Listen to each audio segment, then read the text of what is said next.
I mean, it's a good analogy, that, isn't it? Starmer does sort of circle the drain. It's almost as though, there's one thing after another that kind of, another load of water comes and he sort of somehow manages to fight it off, and he somehow manages to stay above the drain. But he can't last forever, can he?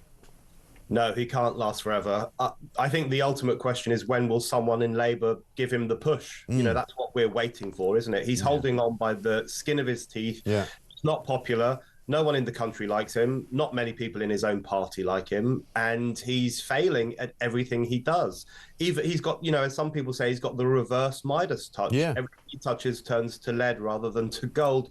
But the question is, has Labour got the cojones to do something about it? Are they going to move them aside? And that's the big question, I think. Yeah, I think so. Because, we've got this Chinese spy scandal now, which piles more pressure on him. We've still got Morgan McSweeney and the kind of the dodgy donor scandal. We've got, his business of avoiding tax with his donkeys, buy a field for his parents to put donkeys in. The list goes on. And that's before you look at the state of the economy and the state that Rachel Reeves is going to leave the economy in after November the 26th. I'm actually quite scared about the economy. I really, it's an issue I don't understand particularly well, but everything I read by experts tells me that we are heading for a cliff edge. Yeah. We are heading towards some kind of economic precipice, and we're being pushed further towards it by Labour. We are living beyond our means. We are not making cuts where cuts need to be made. We're certainly not growing the economy where it needs to be grown. And this government doesn't know what it's doing. I mean, it's incompetent in all areas: politics, morality, definitely foreign affairs. But most scarily of all, it is incompetent in the economic world.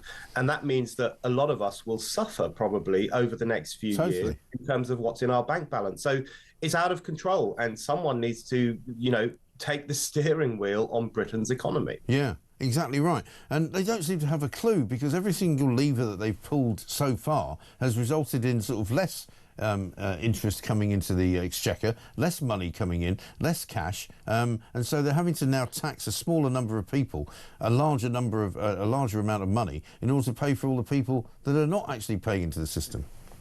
It's the most ridiculous economy in living memory. We are spending billions every year to keep people out of work, to say, yes, you are anguished, you do have anxiety, you are a 24-year-old with mental health problems, here's loads of money to stay at home. We are paying people not to work. That's one problem. And increasing numbers of young people are claiming disability benefits or mental health benefits that we all know they don't really need, if we're being honest about it. And at the same time, this government is constitutionally opposed to any form of serious economic growth. It can't get over the net zero religion. It is not committed to digging for oil or gas, and certainly not to fracking.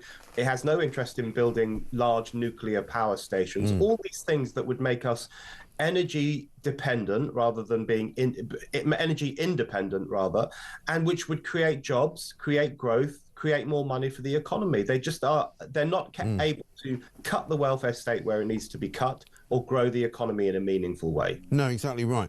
And of course, we've now been sort of proven, as the front pages of the papers this morning would suggest, to be a kind of an also-ran in the business of international politics. This incredible peace deal that's been announced by Donald Trump yesterday in the White House, Hamas giving up all of their arms, Hamas announcing the war is over, giving away the hostages that are still alive by Monday or Tuesday.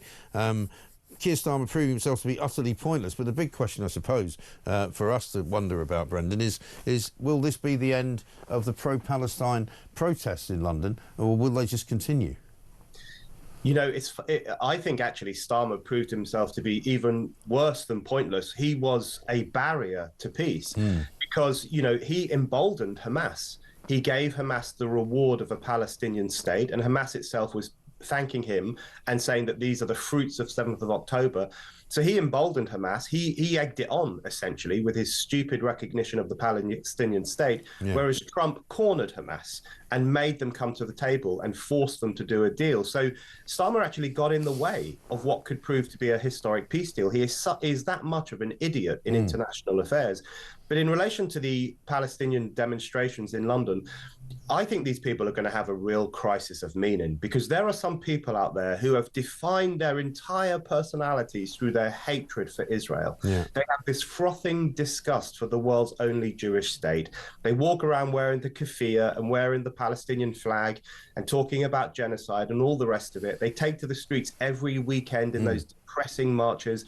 They're going to have nothing to do. These people are going to be at such a loss because they will have the rug pulled from under their feet if this peace deal actually works. So I think we're going to see them go a bit crazy over the next few weeks. Yeah, you might wonder. And also, I mean, I don't know whether you can sort of tally the two things together, but I wonder whether as well, because I've been told in the past that because of the way the sort of the Muslim caliphate, if you like, didn't want to upset what was going on in the Middle East, you know, there was a sort of a suppression of terrorist attacks around Western Europe. I wonder if there's going to be more of those types of attacks like we saw in Manchester. You know, we don't really call them lone wolves anymore, but, you know, that kind of thing kind of increasing over the course of the next few months and maybe years. I think that's right. We have to be so vigilant because I think what's become clear to some of us over the past 2 years is that the hatred for Israel very easily morphs into hatred for Jews. And if you are obsessed with the world's only Jewish state, if you spend your every waking hour thinking about dismantling the Jewish nation, then the fact is you have a problem with Jews. Yeah. And so I think these demonstrations, which have depicted the Jewish nation as the worst nation that ever existed, they have emboldened anti-Semites. They have inflamed anti-Jewish hatred. So that hatred for Jews is going to carry on regardless of what happens in the Middle East, and we really have to be vigilant against it.